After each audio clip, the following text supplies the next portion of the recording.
Muchas gracias. Quisiera compartir con ustedes este PowerPoint para tratar de ajustarme estrictamente al tiempo que me han indicado. Quisiera explicar por qué esta es una adaptación de una presentación que iba a hacer en el CADE, pero me dio COVID y bueno, después la hice para los récords del CADE último. Pero no hablamos acá de crimen organizado, no porque no tenga que ver directamente con el crimen organizado. Todos los fenómenos que se estudian ahí son fenómenos que están estructurados en la lógica del crimen organizado, sino porque también queríamos ver el impacto, muy preliminarmente, el tamaño de estas economías. Ya se ha mencionado, soy uno de los autores, esta es una segunda edición actualizada, y sigue siendo todavía una versión muy preliminar,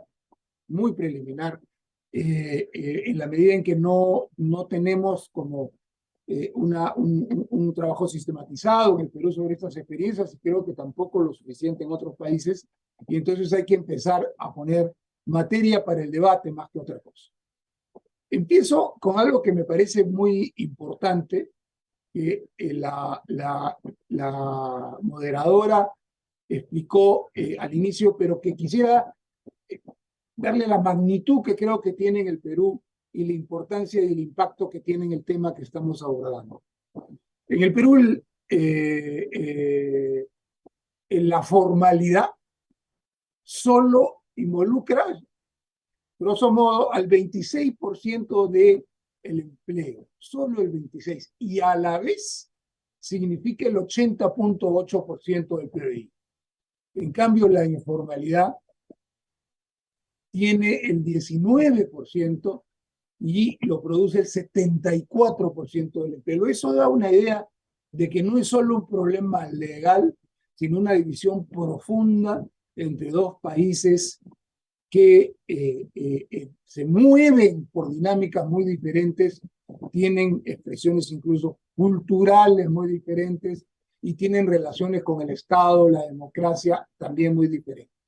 Pero a esto hay que agregarle el tema de las economías criminales, porque se articulan y se vinculan con ambas, principalmente en el caso de la informalidad, que ha venido creciendo en el último periodo, y la formalidad lamentablemente ha perdido espacio. Hay una transferencia hacia las economías criminales que se ha acentuado en los últimos años por lo que llamaría, para fines prácticos, una especie de efecto C y C, el efecto COVID y el efecto Castillo. En ambos casos podemos conversar por qué los planteo, pero también hay una conexión entre economías criminales y formalidad por el proceso de lavado de activos, que es muy alto, producto de las economías criminales, y que se incorporan a la formalidad, pero se incorporan con las características que tiene alguien que viene del mundo criminal. No me detengo demasiado acá, pero estas son las principales economías criminales que nosotros abordamos en el trabajo. Hay un par, la piratería y la pesca ilegal, que no han sido desarrolladas en extenso, pese a ser sobre todo la piratería muy, muy importante, pero no hemos podido acceder a una masa crítica de información suficiente que nos permita armar un capítulo para ese trabajo. ¿Cuánto mueven las economías criminales en el Perú? Hay, digamos, son estimados que hemos hecho con diferentes criterios, en algunos casos más agudos o más precisos que otros, pero siempre siendo brocha gorda y siempre pensando que el cálculo que estamos haciendo va por debajo de la realidad. En todo caso, no es una afirmación que peque de exceso, pero sí puede pecar por lo contrario. La más grande de ellas, vuelvo sobre ella un poco más adelante, es la minería ilegal del oro, y el cálculo lo basamos en un estudio del Macrocónsul que estima que el 30% de toda la producción del Perú de oro se lava de distintas maneras entre la economía legal y hace un bloque que llega al 100% en las cifras oficiales. Ese 30% es gruesamente 1.800 millones de dólares. Otra que se hace con análisis de metodologías internacionales, no entro en detalle, pero es un tema que Ricardo Valdés, colega en el libro, es un especialista, es el principal especialista en el Perú en estos temas, ha puesto todos los patrones, modalidades que permiten afirmar que se deben mover aproximadamente 1.300 millones de dólares por trata de personas. Trata de personas que tiene varias variantes, no entro en detalle. Sorpresivamente, al inicio y después creemos haber encontrado la explicación, no es o no sería el tráfico ilícito de drogas la economía criminal más grande en el Perú, y la explicación es relativamente sencilla. Internacionalmente está más o menos documentado que el valor de nuestras exportaciones de cocaína, a las cuales se le ha sumado un cachito por las de amapola, 5% adicional, un estimado en este caso muy grueso, solo el 10% se realiza en el Perú, es decir, se queda en el Perú. Entonces, esa ganancia, ese dinero que se genera y queda acá, es aproximadamente 1.100 millones de dólares.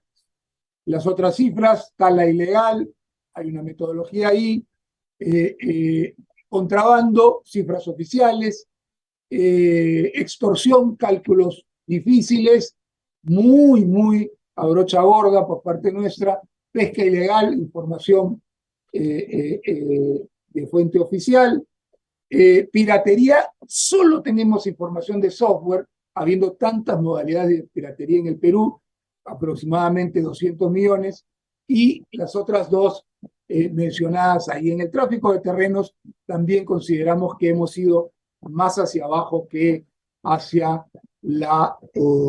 hacia arriba, bastante más, pero no tenemos elementos para poder sustentar algo más. Quisiera mostrar, digamos, la, entre comillas, bonanza, o sin comillas, que generan las economías criminales a través del boom importantísimo de 3 ciudades en el país. Las 3, cada una, tiene un valor simbólico importante. La primera que quisiera mostrar es Chota, la foto de la derecha abajo, que es, para los que podrían no saberlo, la provincia de Cajamarca, de donde viene el presidente Castillo. No estoy haciendo por eso ninguna referencia a un vínculo con él por economías criminales, no a ese nivel, por lo menos no por su procedencia, pero esa ciudad era una ciudad muy pequeña hace 25 años, bucólica, llamaría a esas pequeñas ciudades de la sierra, y un investigador peruano citado allí va y con un encargo de una consultora importante, económica, Maximici, averiguar qué está pasando ahí, y él se queda impresionado de poder contar en lo que era un pueblito, 250 edificios, los cuenta él cuenta la historia, de 6 pisos o más, y sí, casi todos de 6 pisos o más.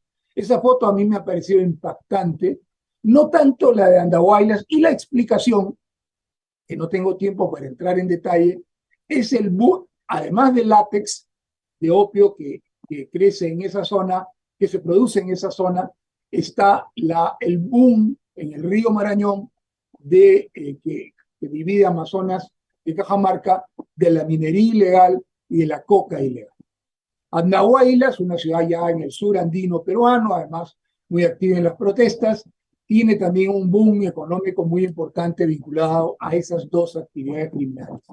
Y la otra es Juliaca, una ciudad que una ciudad hoy enorme, fíjense la avenida de entrada, nada más el indicador, la avenida de entrada a la ciudad, una ciudad, digamos, capital económica de Puno, donde sostenemos en el libro con evidencia suficiente que es la única región del país donde todas las economías criminales mencionadas, obviamente menos la pesca, coinciden y confluyen en esta región, y Juliaca un poco es la expresión económica de eso. Paso a una breve mirada a la minería ilegal y mencionar algunas de las características. Una primera, está en todo el país, todas las zonas que están allí tienen minería ilegal, no hay ninguna región del país que no la tenga. Hay entre personas involucradas en la producción, en el financiamiento, son no tantos, pero en el transporte, en el procesamiento, en el blanqueo, en las familias involucradas, se podría estimar que estaríamos cerca de 1 millón de personas involucradas en eso. ¿Me quedan? Doctor Basombrío, le queda 1 minuto. Lo sé. Solo resaltar, los comentaristas peruanos saben perfectamente del rol que ha cumplido la minería ilegal en todos estos movimientos que han habido, que todavía persisten en una parte de Puno, en relación a su participación en el financiamiento y en particular a la toma de la capital de una región pequeña en población, grande en territorio, como ha sido Puerto Maldonado en la situación actual. En el caso de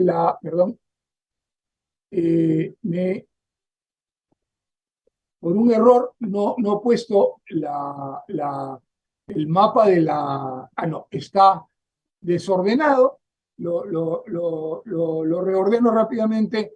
En el Perú se ha extendido muchísimo, no solo el cultivo, véanlo en las cifras más recientes con que se cuentan, que han prácticamente duplicado las que habían hace 7 años y que condicen con la bajada también exponencial de erradicación, en gran parte por decisión del gobierno de Castillo, que con eso estableció un vínculo privilegiado con los productores de coca ilegal en el país.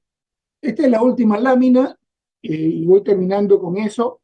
Algunas características de las economías ilegales que creo que tienen relevancia en mucho para la democracia, no todo, pero en mucho. Uno, es una suma de muchas medianas y pequeñas organizaciones criminales. Acá no hay el Pablo Escobar, acá no hay esas situaciones centralizadas, y son muchas pequeñas y medianas, en algunos casos relativamente bastante pequeñas, dependiendo del crimen que se trata, otras medianas, y se produce el efecto hidra. La hidra, este fenómeno, figura mitológica a la que cada vez que se le corta una cabeza surgen 2, lo que complejiza enormemente su enfrentamiento. La segunda característica, y lo hemos vivido también en los últimos meses en el Perú, se usa toda la violencia que sea necesaria. Aquí nos estábamos refiriendo básicamente para tomar por la fuerza lo que no quiere cederse para esta actividad y para competir con otros de manera muy violenta. Tercero, no son negocios excluyentes, ni territorialmente, ni se produce mucho trasvase entre una y otra. El fenómeno de lavado de activos, que ya he comentado. En quinto lugar, otra característica fundamental es que corrompen y penetran al Estado.